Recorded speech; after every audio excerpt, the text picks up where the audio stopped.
Hello YouTube, Sam here from youtube.com/onlivegamer for the new Boston.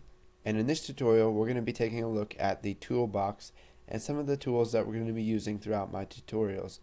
Now I'm going to be covering in depth the tools that we're going to be using the most and then just give you a brief explanation of the other tools. So let's go ahead and open up our toolbox here. You can either click this or press Ctrl Alt X. Now you can see here that we have a pointer. Now you won't have to use a pointer very often, it's pretty much just a mouse that you can move over your form, and you can already do that by default. Now here we have a button, and buttons you can just add them, and you can set a bunch of properties for them. One that I wanted to mention was the dock, to where you can have it fill up the whole screen just by changing the dock, or you can anchor it to the left. Let me resize the form here.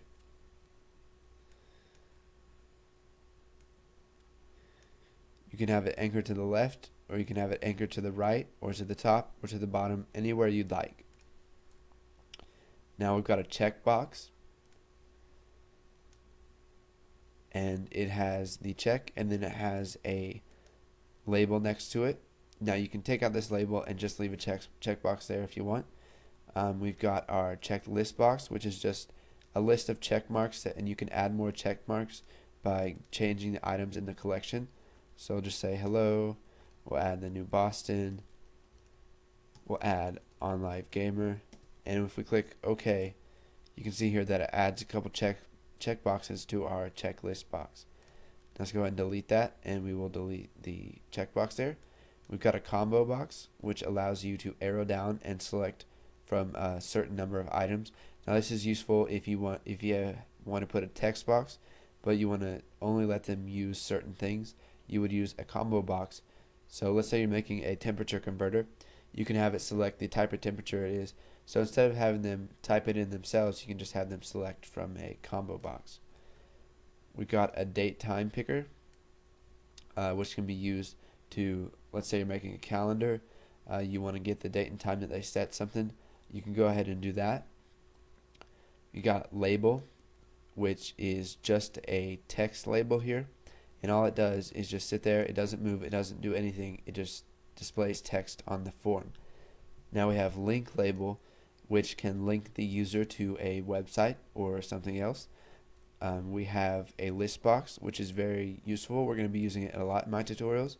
It can hold a number of items, strings, and you can access those through the name of the strings, like what it's equal to, or you can access it through the index. And you can add items by coming down to the items and the properties and looking at the collection. So we'll just add some stuff here. Let's just add some random characters, and if we click OK, you can see it's added to our list box. Now once this goes down past this mark right here, it's going to add a scroll bar automatically for you.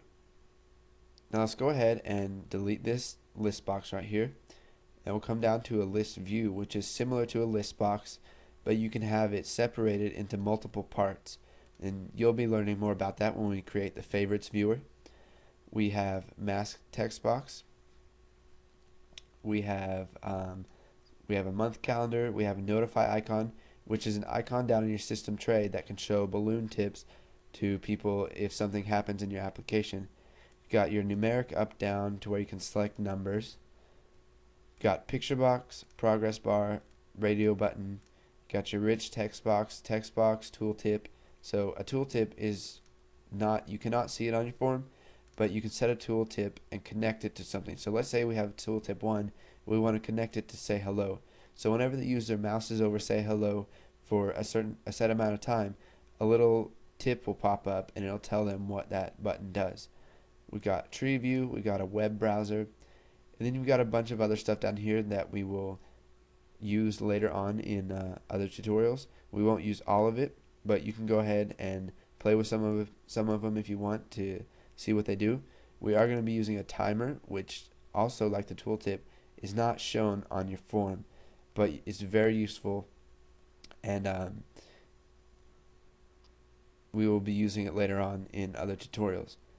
So you can go ahead and take a look at all the things that you have inside of your toolbox. If you don't understand what some of them are, then go ahead and leave a comment, or you can go ahead and look those up on Google if you want. There's a bunch of websites out there that will help you with that. So thanks for watching, guys, and stay tuned for the next tutorial.